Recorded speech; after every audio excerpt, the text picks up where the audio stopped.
세계를 만나는 시간 나우 함께하고 계시는 지금 시각 10시 41분 40초 막 지났습니다. 이번에는 역사 속에서 세계를 배우는 시간 세계사로 뉴스 읽기 코너죠. 덕성여대 이원복 석좌교수와 함께합니다. 교수님 안녕하세요. 네, 안녕하세요. 스튜디오에서 뵙는 건 굉장히 오랜만인 것 같습니다. 그렇죠. 한 3주? 네. 추석 연휴는 아꼈기 때문에. 잘 보내셨어요? 예, 방콕했습니다. 네. 자, 저희가 오늘 알아볼 내용은요. 어제 나온 뉴스였습니다. 이 중에서 관심이 갔던 게 좀 논란이 되기도 했고요. 일본의 아소다로 부총리가 아베 총리와의 행사 자리에서 건배사를 하면서 대동아 전쟁이라는 표현을 썼어요. 사실 아는 분들도 많으시겠습니다만 이 대동아 전쟁이라는 표현 자체가 일본 내에서도 금기시된 단어인가요? 그렇죠. 1945년 일본이 패망한 뒤에 네. 그 연합군들이 승전국으로 와가지고 이 대동아 전쟁이라는 그 표현을 금지시켰어요. 공문서에서. 네. 왜 그러냐면 대동아 전쟁 그러면은요. 어떻게 보면 동아시아에서 벌어진 큰 전쟁도 되지만 대동아, 그레이트, 위대한 아시아의 전쟁. 그런 의미가 있기 때문에 이것은 군국주의적인 냄새가 난다고 그래서 금지를 했다가 7년 뒤에 풀어준 적이 있죠. 네. 니들 쓰고 싶은 말 써라 뭐. 그러니까 전쟁이라는 것 자체를 미화시키는 단어네요. 그렇죠. 네. 그러니까 이 대동아라는 단어에 별다른 어떤 특별한 뜻이 있나요? 뜻이 있죠. 예, 아시아가 크지만은 대동아라는 것은 어떻게 보면은 그때까지의 그 동북아시아뿐만 아니라 동남아시아도 포함해가지고 네. 그리고 남태평양까지도 해가지고 거대한 하나의 그 지역인데 대동아에서의 가장 큰 핵심이 뭐냐? 일본을 중심으로 한 큰 아시아라는 뜻입니다. 일본을 중심으로 한 큰 그러니까 아시아. 우리가 이 대동아 공영권이라고 해서 모두가 서양의 제국주의자들의 침략을 받은 나라들이 네. 이제는 일본을 중심으로 뭉쳐서 새로운 하나의 질서를 만들자 하는 요즘 말로 하면 EU 같은 걸 만들자고 하는데 네. EU라는 것은 전부 다 동등한 입장이지만 거기는 일본이 리드하는 일본을 종주국화하는 그런 경제권을 만들자 하니까 이것은 일종의 또 하나의 식민 내지는 침략 전쟁인 거죠. 침략 작전인 거죠. 말하자면. 그러니까 굉장히 황당합니다. 황당하죠. 네. 그러니까 일본이 뭐길래 본인들을 중심으로 아시아가 뭉치자 그리고 본인들을 중심으로 하면 아시아를 구할 수 있고 아시아의 평화를 누리게 해주겠다라는 굉장히 어이없는 근데 그 당시에만 해도 굉장히 설득력이 있었죠. 왜냐하면 이 서유럽 내지는 미국이 세계를 제패하고 있는 상황에서 아시아 쪽에서는 유일하게 일본이 독립된 국가 세력이었잖아요. 네. 그러니까 모든 식민지배, 서양의 식민지배를 당하던 나라에서는 그 말에 열광을 했죠. 처음에는.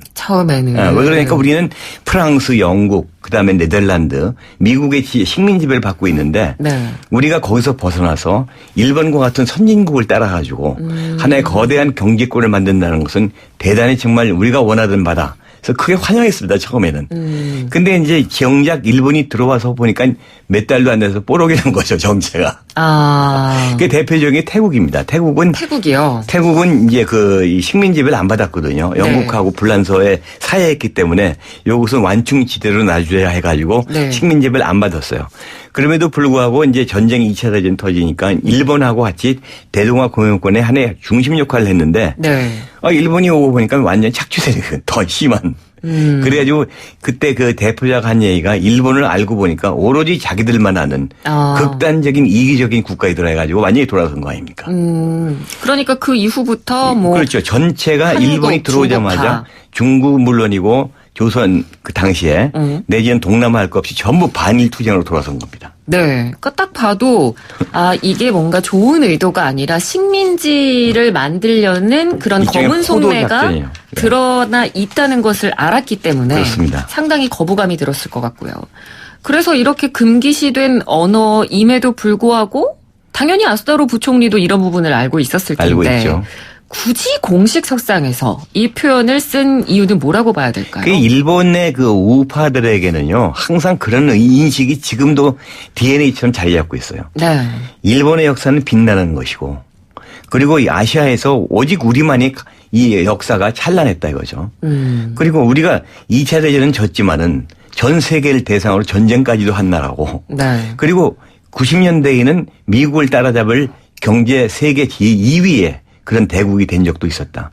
이런 영광과 그리고 이 우리의 그 역사를 갖다가 우리는 재현하고 싶다는 것이 이 우파들의 DNA 속에 숨어 있는 거죠. 그래서 네. 이 우파들에게는 자기도 모르게 이런 얘기가 툭툭 튀어나오는 겁니다. 의도적이지만. 근데 실제로 야스더루 부총리가 2008년에도 같은 표현을 썼다가 네. 주변국으로부터 항의를 받은 적도 있잖아요. 내가 못 고치죠. 그러니까 무의식 중에 자리 잡고 그렇죠. 있기 때문에 항의를 받았더라도 그렇게 말씀해 주신 대로 네. 툭툭 튀어나오는. 툭툭 튀어나오는 겁니다. 그러니까 본인의 어떤 세계관이 항상 이렇게 자리 그렇죠. 잡고 있다라는 걸 어제 이 뉴스를 통해서도 우리가 분명히 알 수 있는 것 같습니다. 사람은 안 바뀌잖아요. 맞습니다. 앞서 교수님께서 당시에 일본이 아시아 지역을 모두 점령하기 위한 계획을 세웠다. 이런 취지의 이야기를 해주셨는데, 네. 그럼 그 당시에 일본이 구체적으로 어디를 어떻게 노린 건가요? 그때 1940년 당시의 상황을 보면은 이 동남아시아를 지배하고 있던 세력들, 영국하고 프랑스는 히틀러에게 밀려가지고 꼼짝도 못하고, 네. 그 다음에 프랑스는 점령을 당했습니다.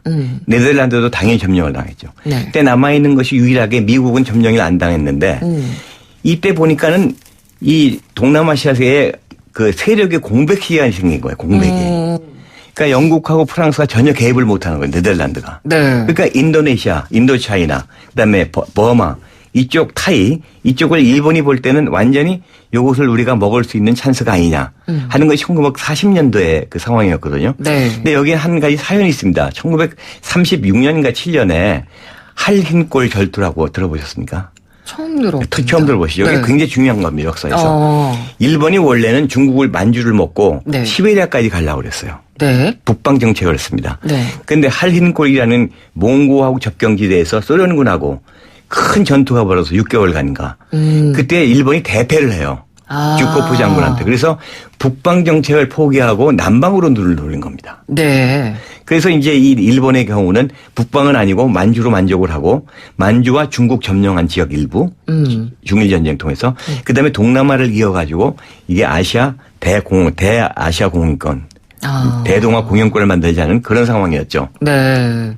근데 그 당시에 말씀해 주신 미얀마나 태국이나 베트남, 인도네시아 이런 데에 또 미국, 영국, 네덜란드, 프랑스가 다 식민지를 두고 있었잖아요. 두고 있었지만 2차 대전에서 지금 막 밀리고 있는 상황에서는 꼼짝 달싹을 할 수가 없는 거죠. 너무 머니까. 그리고 거기 나와 있는 그 본국 군대들은 한 줌밖에 안 되지 않겠어요? 그렇겠죠. 네. 그러니까는 네. 속수무책으로 당할 수밖에 없는 겁니다. 그러면 그 미국이 일본 자산 동결령 내리고 대일 석유 수출 금지 단행했던 건 언젠가요? 그것이 1940년대죠, 이제. 네. 일본이 침략을 시작하니까 네. 미국이 동남아와 그리고 중국에서 완전히 군대 철수하라. 일본이 들을 리가 있나요? 그러니까 우린 절대 못한다고 거절을 하니까 미국이 이 조처로서 미국 내에 있는 일본 자본을 전부 동결해버리고 네. 고철과 석유 수출을 전면 금지했습니다. 고철이 뭡니까? 무기를 만드는 원료잖아요. 그렇죠. 자원이 없는 일본에서는 네. 석유란 것은 에너지입니다. 그게 없으면 전쟁을 못해요. 그러니까 이건 안 되겠다 해가지고 그 자원을 미국이 중지를 하니까 동남아시아에서 조달해야 되겠다.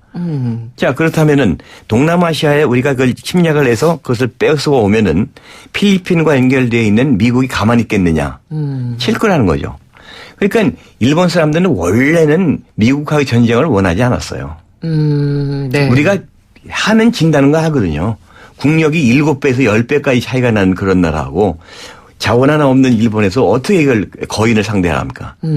그래서 이 사람들이 우선 속전속결로 선제 공격을 해가지고 네. 필리핀하고 미국 본토하고를 이어주는 하와이를 친 거죠. 하와이를 끊어놓으면은 미국에서 이 수송이나 군대가 오는 시간이 필리핀에 동남아시아 오는 곳이 네. 2배 이상 멀어지기 때문에 중간 거점, 그러니까 전진 기지에 미국을 미리 친 거죠. 동시에 필리핀도 치고. 그게 진주만 공격 1941년 12월 7일이죠. 네. 그다음에 다음에 1월 5일 한 달도 안 돼 가지고 그 마닐라를 점령하죠. 그러니까 정말 지금 생각해 봐도 굉장히 이해가 안 되고 기상천외한 전쟁이었던 것 같아요. 그러니까 네.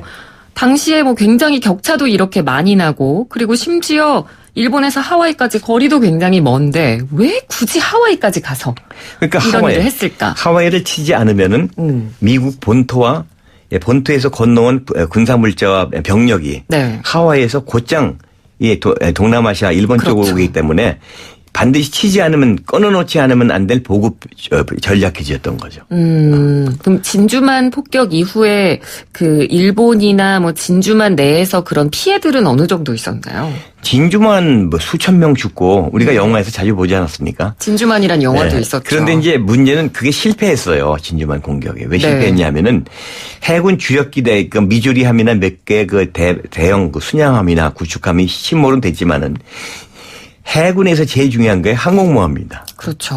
항공모함은 이미 딴 데 있었던데요. 그래서 항공모함을 한 대도 손해를 못 줬어요. 그러니까 이제 전쟁이 길어지고 그다음에 일본이 결정적으로 해전에 지게 되는 계기죠. 네. 그러니까 뭐 누가 봐도 승리할 수가 없는 전쟁이었는데. 없는 전쟁인데 일본은 그때만 해도 자신을 했죠. 이것을 하와이를 끊어버리고 미국이 오지 못하게 하면은 미국은 아마도 참전을 했으니까 유럽 전쟁에 네. 우리에게 신경을 못 쓰고 우리가 동남아 재패를 손을 놓을 수밖에 없을 것이라는 그런 계산이 있었던 거죠.